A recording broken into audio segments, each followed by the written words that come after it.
E mais para frente, a gente vai ver que Ezequias não sacou uma espada sequer nessa briga, nessa luta.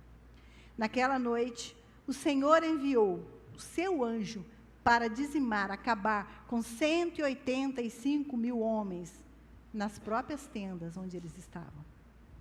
Que vitória Deus concedeu a Ezequias. E que vitórias o nosso Deus tem nos concedido e pode nos conceder, né? Outra vez nós vamos ver outro inimigo que Ezequias enfrentou. Ezequias recebeu uma mensagem de Deus pelo profeta Isaías, informando que sua vida havia chegado ao fim.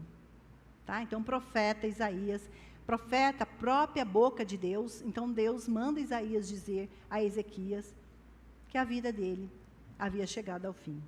A gente vai ler isso em Isaías 38:1, que diz assim: naqueles dias, Ezequias ficou doente à beira da morte. O profeta Isaías, filho de Amós, foi visitá-lo e lhe disse: assim diz o Senhor, ponha a casa em ordem, porque você vai morrer, você não se recuperará. Ponha as suas coisas em ordem.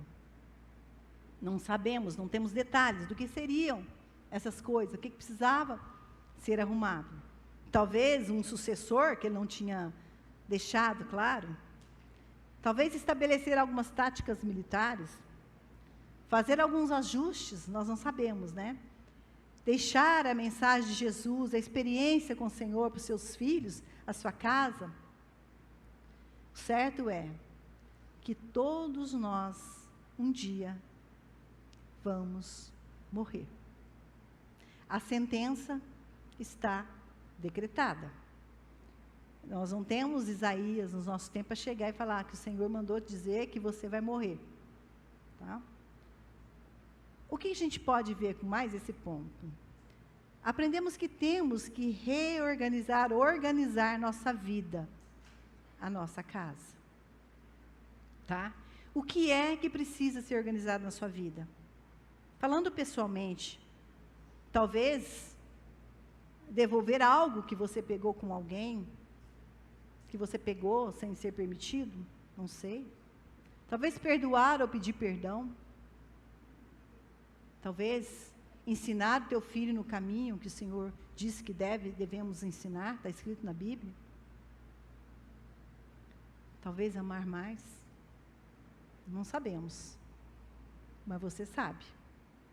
E em meio de tudo isso que Ezequias recebe essa sentença, Ezequias ora em meio àquela notícia de morte.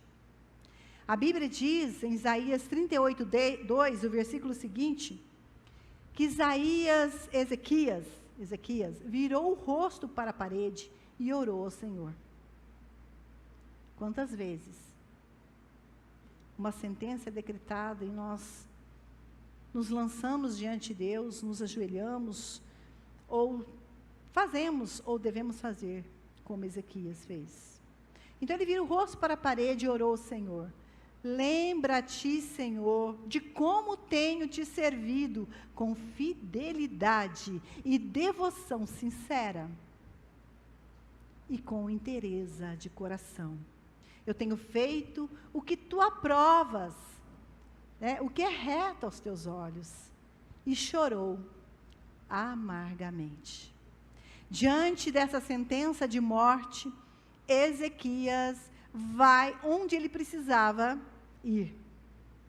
Ele vai orar, vai clamar aos pés do Senhor dos Senhores, ao Senhor Deus de todas as coisas, ao Senhor o qual ele tinha intimidade, porque ele fala: o Senhor conhece.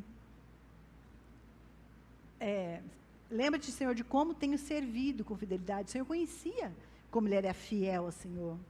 E que ele era, realmente ele era sincero com Deus naquilo que ele fazia. E que ele não estava ali pela metade, ele estava com inteireza de coração. Irmãos, meus queridos, a oração pode alterar o rumo natural das coisas. Isaías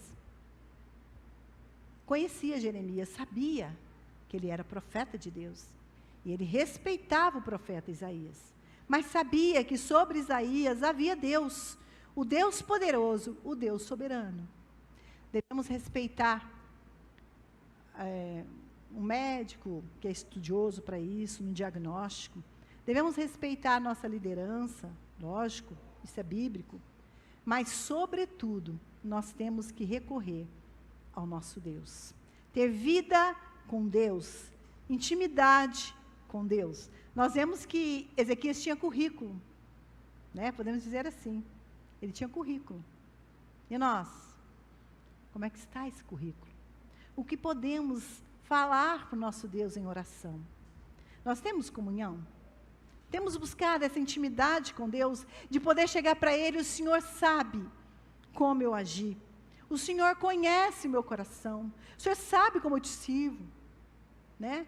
Então, estilo de vida para falar realmente aquilo que devemos falar, né? Não só de boca, mas com atitudes.